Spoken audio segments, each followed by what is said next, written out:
Oi, queridos! Química orgânica, mecanismos de reações.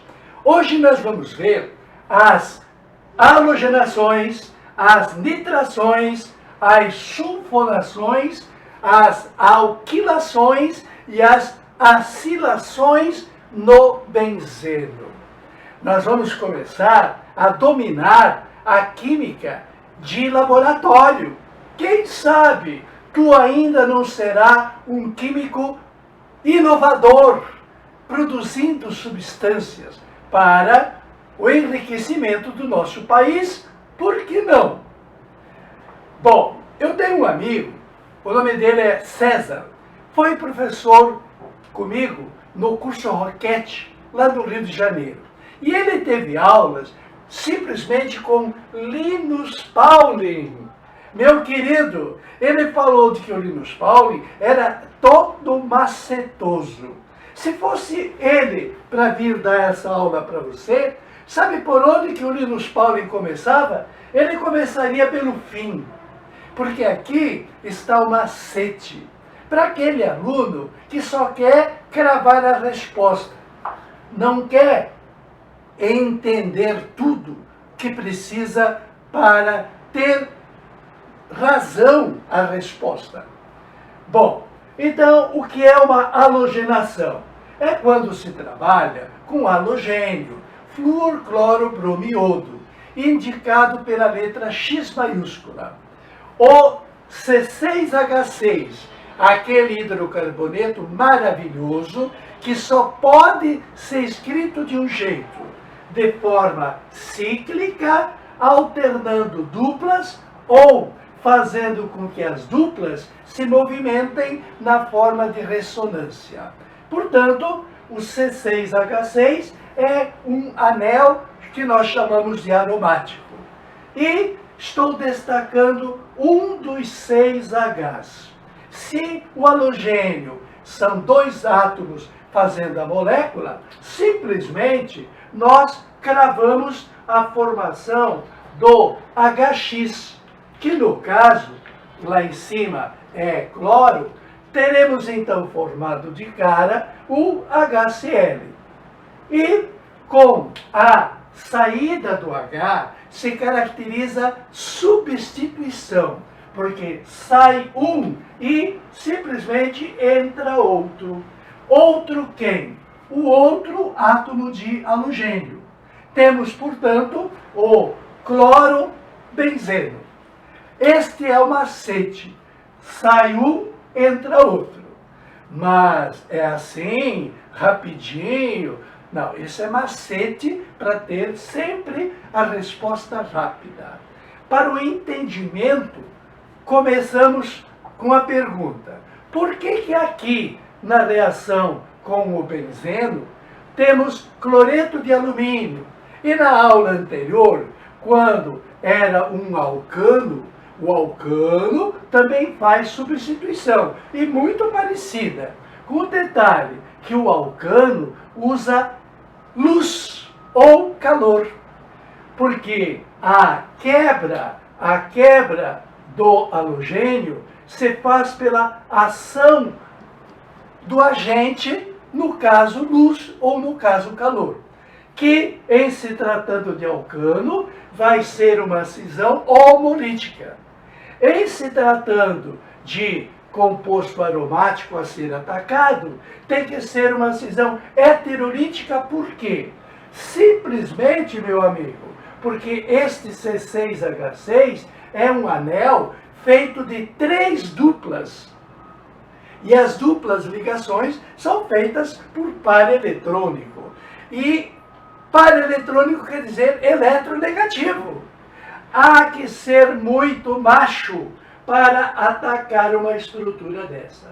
Há que ser positivo. Por que tem que ser positivo? Porque está atacando um ninho negativo.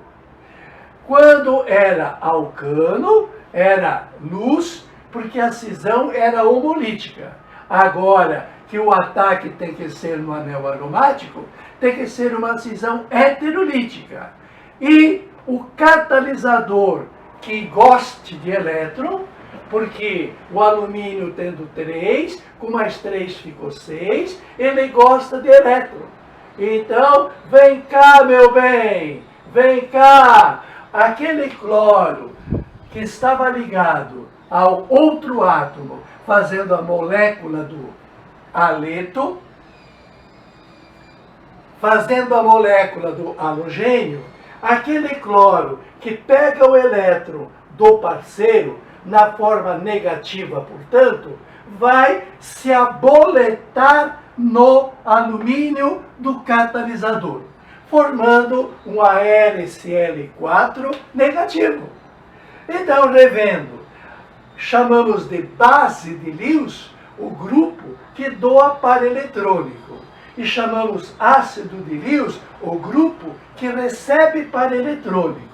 Pois então, o cloreto de alumínio está recebendo par eletrônico, mas com isso provocando um racha, provocando uma cisão heterolítica.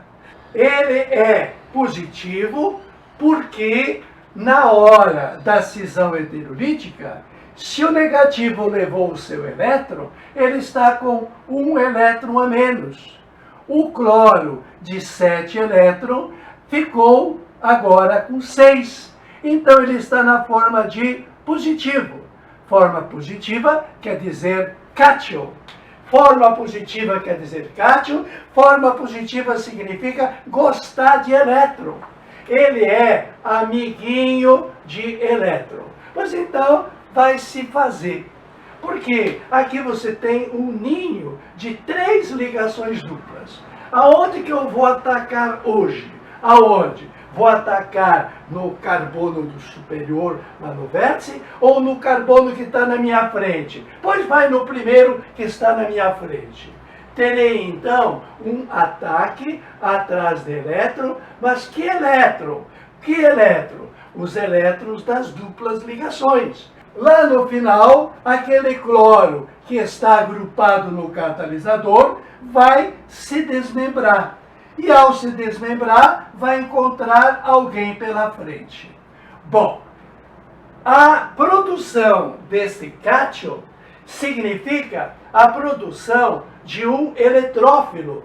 Esse cátion, por ter perdido elétron para aquele cloro que se grudou no catalisador, dá a ele a chance de atacar o anel, que é formado de pares eletrônicos. Como, por exemplo, este par eletrônico, esta ligação π. Aqui eu tenho uma outra ligação π, aqui eu tenho uma outra ligação π, que, na verdade, pela distância entre os átomos de carbono no benzeno, nós comprovamos que a dupla e a simples não existe.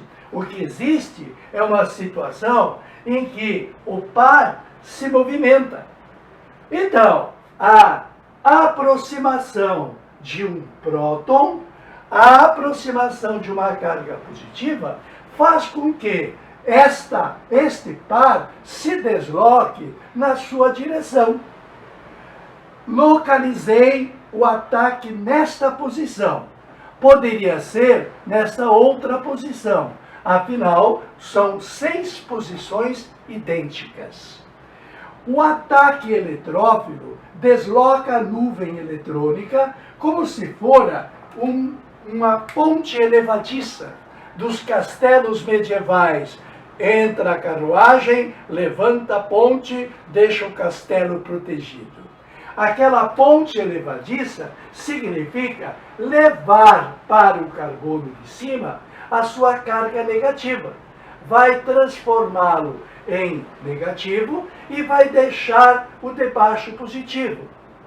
O deslocamento da ligação π favorece a entrada do eletrófilo, que vai atrás do elétron, mas cria, sem saber, um ponto positivo. E este ponto positivo, na outra etapa, temos que consertar. Por enquanto, nós vamos ter a presença do cloro que já estava e a presença do eletrófilo que chegou. O eletrófilo que chegou nesta posição é o segundo do mesmo lugar. Não pode. Não pode ter dois ligantes nesse carbono. Como é que fazemos para resolver o problema?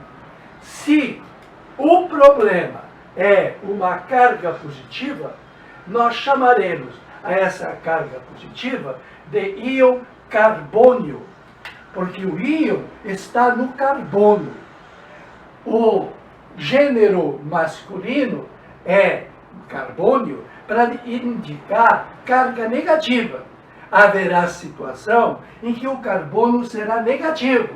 Então, o nome será íon carbânio.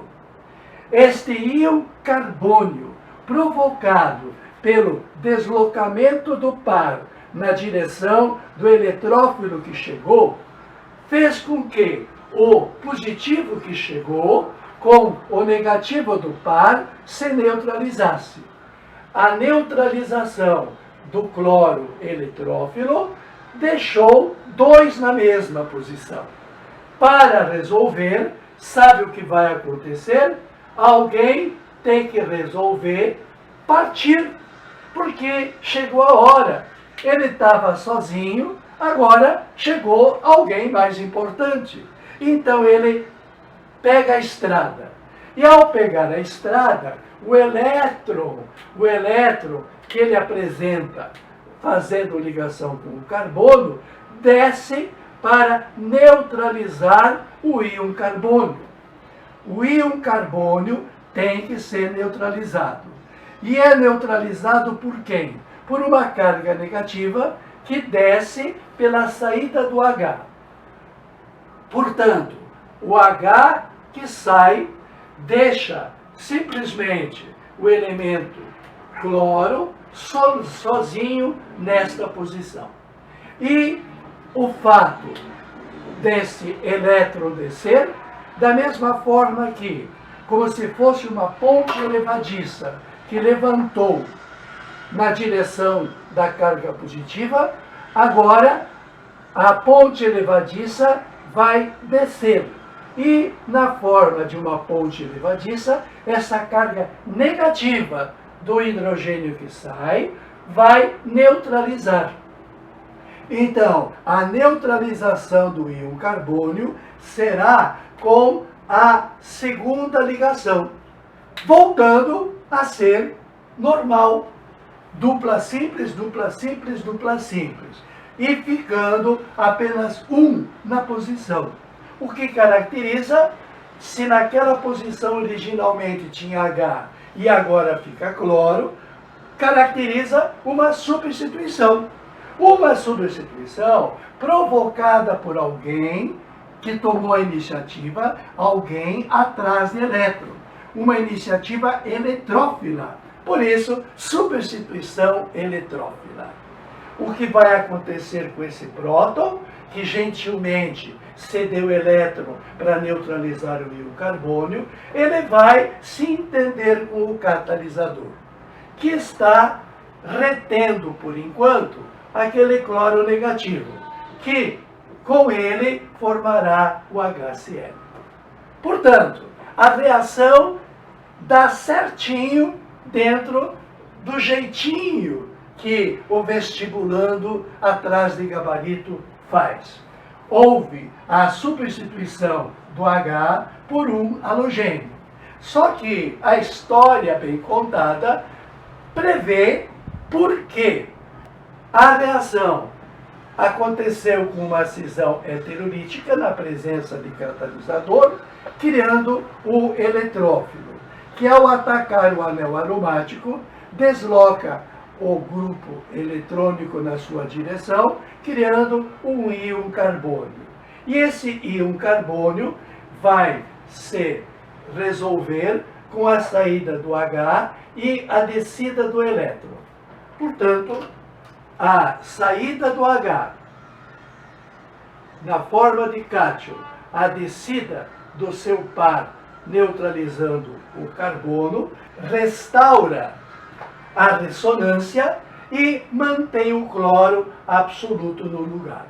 Foi uma substituição provocada por um agente eletrófilo.